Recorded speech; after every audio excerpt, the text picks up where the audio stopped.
पिताजी आप दुखी मत होइए, आज से आप काम करने नहीं जाएंगे। लेकिन बेटा, यदि मैं काम नहीं करूँगा तो हमारा घर कैसे चलेगा? पिताजी आज से मैं काम करूँगा। लेकिन बेटा, तुम काम क्या करोगे? आसपास तो यहाँ पर कोई काम नहीं है। पिताजी मैं किसी दूसरे नगर में जाता हूँ, हो सकता है वहाँ पर कोई काम मिल जाए। अच्छा ठीक है पिताजी, अब मैं चलता हूँ। इतना कहकर रमेश एक पोटली में खाना बांधकर जंगल की तरफ निकल पड़ता है। रमेश के चेहरे पर एक नीले रंग का चिन्ह था। रमेश चलते चलते एक जंगल से गुजरता है। तभी उसकी नज़र एक भैंस पर पड़ती है। जो भैंस एक दलदल के अंदर फंसी होती है। वह भैंस गर्भ से थी, इसकी वजह से वह बाहर नहीं निकल पा रही थी। अरे राम राम राम राम, ये बेचारी भैंस तो इस दलदल के अंदर फंस गई है। चलो इसे बाहर निकाल देता हूँ। इतना सोचकर रमेश भैंस को दलदल से बाहर निकालने के लिए आगे बढ़ता है। अरे भैंस तो काफी अंदर फंसी हुई है, क्या करूँ, कैसे निकालूं इस भैंस को? हाँ ये ठीक रहेगा। अरे भैंस, तुम इस डंडे को अपने मुंह से पकड़ लो, मैं तुम्हें बाहर खींच लेता हूँ। इतना सुनते ही भैंस जल्दी से उस डंडे को अपने मुंह से पकड़ लेती है। रमेश तुरंत ही उस भैंस को दलदल से बाहर खींच लेता है। मेरी जान बचाने के लिए आपका बहुत बहुत धन्यवाद। भैंस की आवाज सुनकर रमेश अपने रास्ते चला जाता है। उसके बाद वह भैंस भी अपने रास्ते चली जाती है।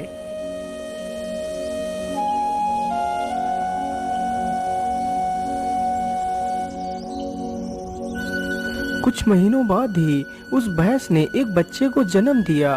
वह बच्चा जब भी दूसरे बच्चों के पास खेलने के लिए जाता है तो वह सारे बच्चे उसे अपने साथ खेलने नहीं देते हैं। अरे जा, तू हमारे साथ नहीं खेल सकता क्योंकि तू एक इंसान का बच्चा है। चल भाग यहाँ से, नहीं तो हम तुझे मार डालेंगे। उन लोगों की यह बात सुनकर बच्चा बड़ा ही दुखी होता है। उसके बाद वह अपनी माता के पास जाता है और सारी कहानी अपनी माता को बताता है। माँ, अब मैं उन लोगों के पास खेलने नहीं जाऊंगा, मुझे मेरे पिता के पास जाना है। अच्छा ठीक है बेटा, यदि ऐसी बात है तो हम तुम्हारे पिता को जरूर ढूंढेंगे। फिर वह दोनों माँ बेटे अलग अलग दिशाओं में निकल पड़ते हैं। कुछ दूर चलने के बाद एक नगर आता है। अरे वाह, यहाँ पर तो एक नगर है। मैं ऐसा करता हूँ, अपना रूप बदल लेता हूँ, उसके बाद नगर के अंदर प्रवेश करता हूँ। इतना सोचकर वह अपना रूप एक इंसानी बच्चे में बदलकर नगर के अंदर प्रवेश कर जाता है।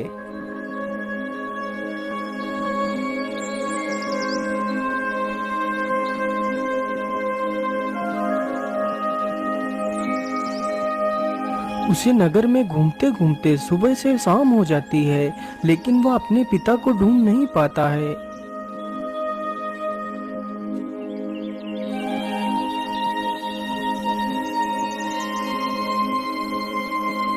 अगले ही दिन फिर से वह दोनों माँ बेटे किसी दूसरे नगर में जाते हैं और पहले की तरह ही वह दोनों भिन्न भिन्न दिशाओं में चले जाते हैं। उस दिन भी वह लड़का पूरा नगर घूमता है, लेकिन उसके पिता का कोई भी पता नहीं चल पाता है।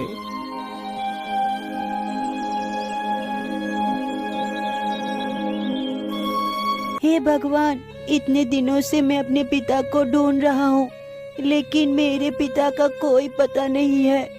इतना सोचकर वह लड़का वहीं पेड़ के नीचे बैठकर रोने लगता है। तभी उधर से रमेश गुजरता है। अरे ये रोने की आवाज किसकी है?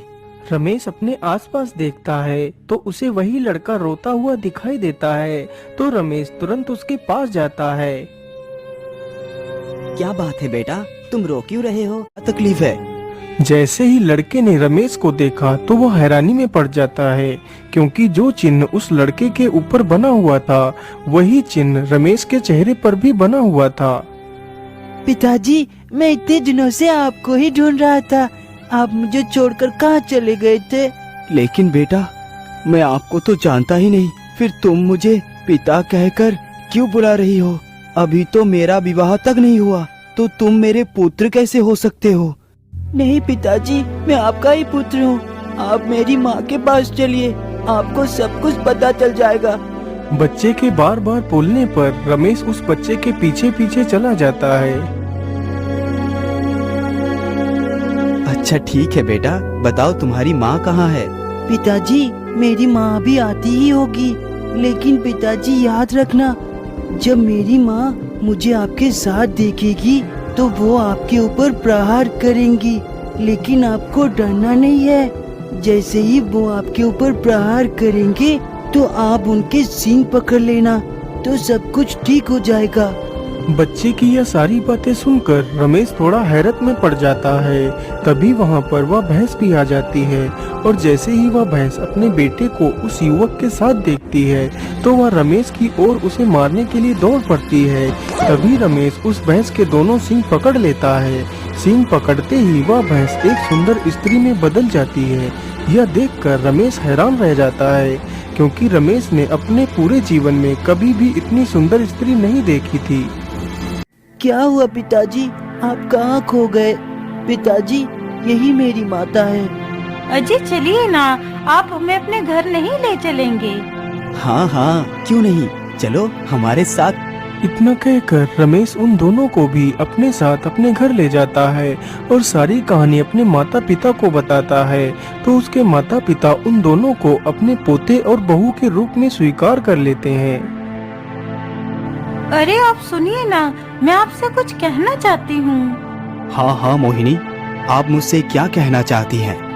मैं आपसे बस इतना कहना चाहती हूँ, यदि आप मुझसे कभी भी गुस्सा हो जाएं, तो मुझे किसी भी नुकीली चीज या कोई जलती हुई चीज से मत मारना, नहीं तो मैं हमेशा के लिए तुमसे दूर चली जाऊंगी। अरे नहीं नहीं मोहिनी, मैं तुम्हें कभी नहीं मारूंगा।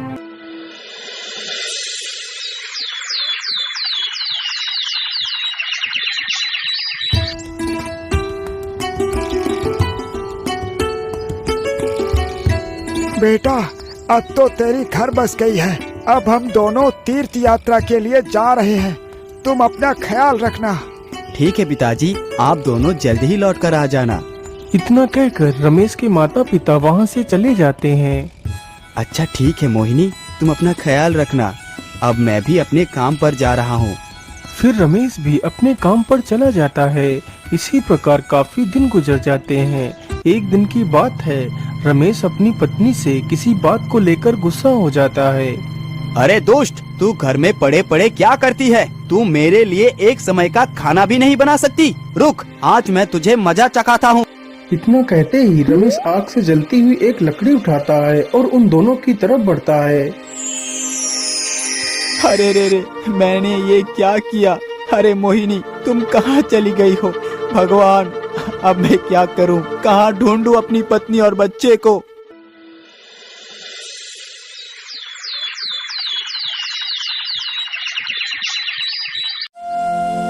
सुबह होते ही रमेश के माता पिता भी तीर्थ यात्रा से वापस आ जाते हैं।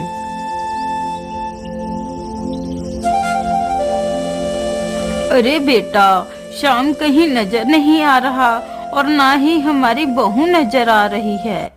माँ, अब तुम्हारी बहू और पोता कभी लौट कर नहीं आएगी। लेकिन बेटा, हुआ क्या? आखिर वो दोनों कहाँ गए हैं?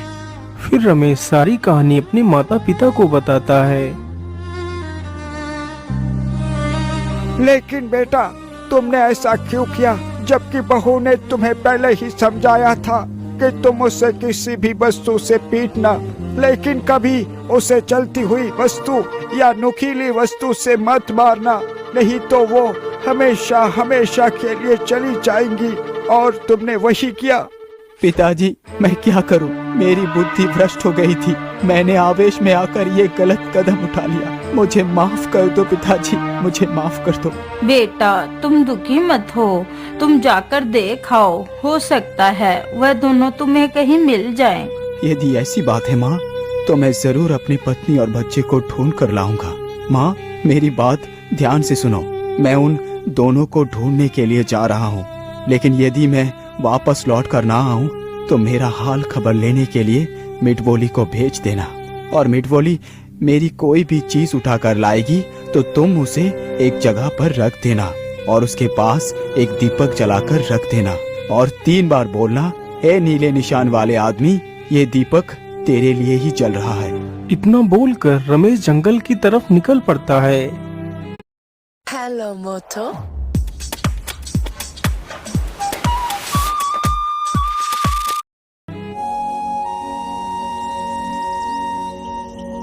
रमेश को गए हुए काफी दिन गुजर जाते हैं। जब रमेश लौटकर वापस घर नहीं आया तो उसके माता पिता को रमेश की चिंता हुई। अरे भाग्यवान, रमेश को तो गए हुए काफी दिन हो गए हैं, लेकिन अभी तक उसका कोई पता नहीं है। वो लौटकर क्यों नहीं आया? कहीं वो किसी मुसीबत में तो नहीं फंस गया? हाँ जी, आप एकदम ठीक कहते हैं। हमारा बेटा जरूर किसी मुसीबत में फंस गया होगा। अरे मिठ बोली, तुम जाओ और रमेश का पता लगा कर आओ। यदि रमेश की कोई वस्तु भी मिल जाए तो उसे हमारे पास ले आना। इतना सुनकर मिठबोली चिड़िया वहाँ से निकल पड़ती है।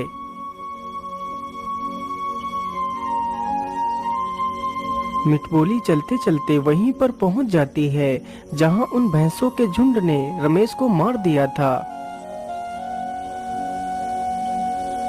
अरे ये क्या? ये अंगूठी तो रमेश की ही है, तो इसका मतलब ये हड्डियां भी रमेश की ही हैं। चलो मैं ऐसा करती हूँ, जल्दी से ये अंगूठी और इसमें से एक हड्डी उठा कर ले जाती हूँ। इतना सोचकर मिठबोली जल्दी से उस अंगूठी और एक हड्डी को उठाकर अपने चोंच में दबाती है और वहां से उड़ चलती है और जल्दी ही वह अपने घर वापस लौट आती है। हड्डी और अंगूठी को देखकर रमेश की माता बहुत दुखी हो जाती है। भाग्यवान, ये समय आंसू बहाने का नहीं है। जैसा हमारे बेटे ने कहा था, हमें वैसा ही करना चाहिए। वह दोनों जल्दी से रमेश की अंगूठी तथा उसकी हड्डी को जमीन पर रखते हैं और उसके पास एक दीपक जलाकर रख देते हैं। ए नीले निशान वाले आदमी, यह दीपक तुम्हारे लिए ही जल रहा है। ए नीले निशान वाले आदमी, यह दीपक तुम्हारे लिए ही जल रहा है। ए नीले निशान वाले आदमी, यह दीपक तुम्हारे लिए ही जल रहा है। इतना बोलते ही रमेश फिर से जीवित होकर खड़ा हो जाता है।